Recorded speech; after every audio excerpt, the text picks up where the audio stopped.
Hello mga ka-basic, meron tayong tanggap ngayon na Redmi Note 12. Ang version nga pala ng unit na to, HyperOS Android 14 na siya.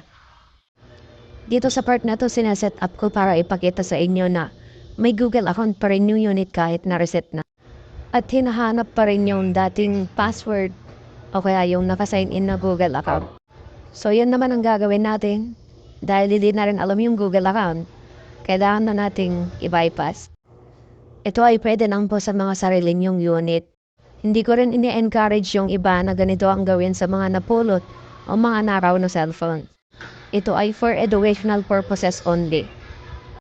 Ngayon, uumpisahan na natin kakailanganin natin dito ng dalawang SIM card. Yung isang SIM card dapat may PIN. At yung isang SIM card wala namang PIN. Ang una nating isasalpak yung SIM card na may PIN code. So dito pinapakita ko sa inyo na uunahin kong ilagay yung may PIN na SIM card. Yan. Yan muna yung ilalagay ko sa una.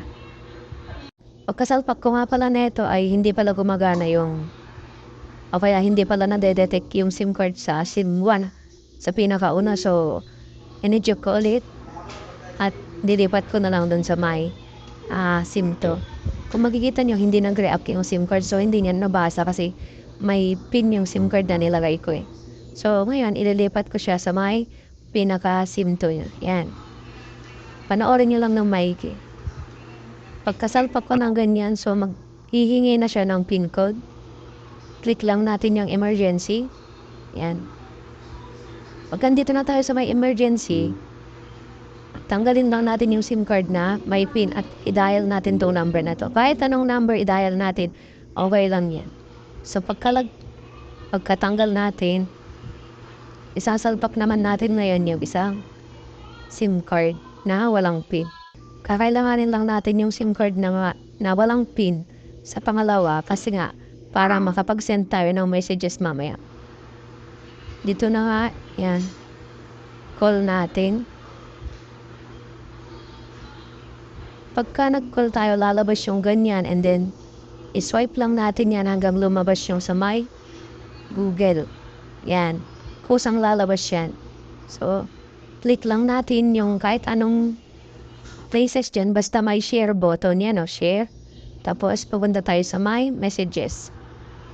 Dito naman sa my messages, kahit anong number, ilagay natin yan kahit 123, 112.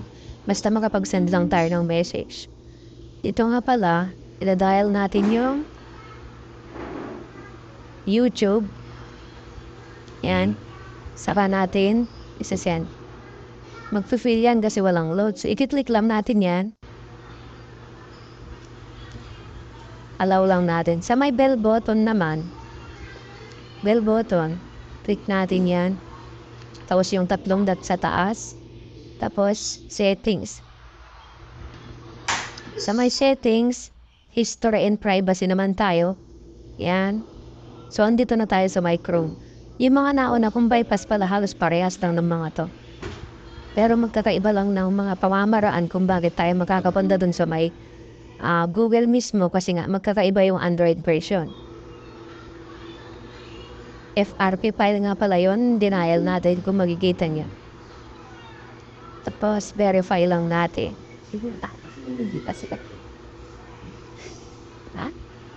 Wait lang natin mag-verify. Bakit sikat ba yan? Dito naman, hanapin lang natin yung settings na icon. Yan. Pag andito na tayo, pupunta tayo ngayon sa my additional settings. Yan, kita sa mayama.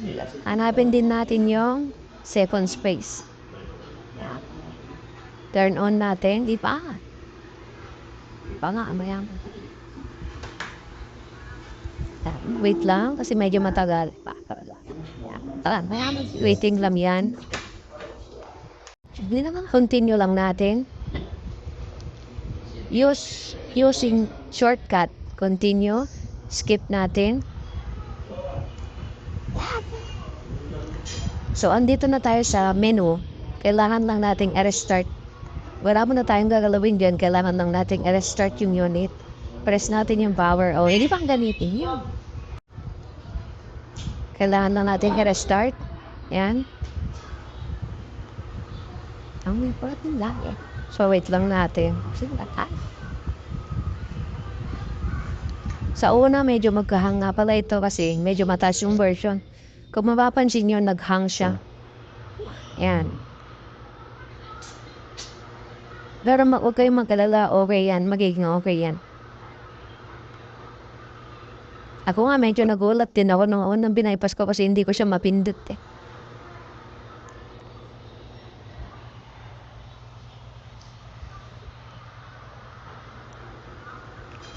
At yan, at na-open na natin. Kailangan lang natin makapunta ulit sa may settings. About phone tayo. Dito nga pala hindi build number ang itatap natin kundi yung OS version. Kung makikita nyo dyan. Yung OS version, itatap ko siya ng 7 times. Yan, tinatap ko siya ng 7 times para makapunta ako dun sa may developer option. Tapos, exit lang natin.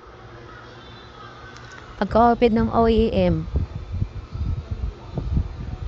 pwede na tayo mag-reset. Pwede na natin i-reset yan, hindi na mag-aanap ng Google Awang. So, paano hanggang dito na lang. Sana nasundan nyo. Kung nagustuhan nyo yung video, pwedeng pa-share naman.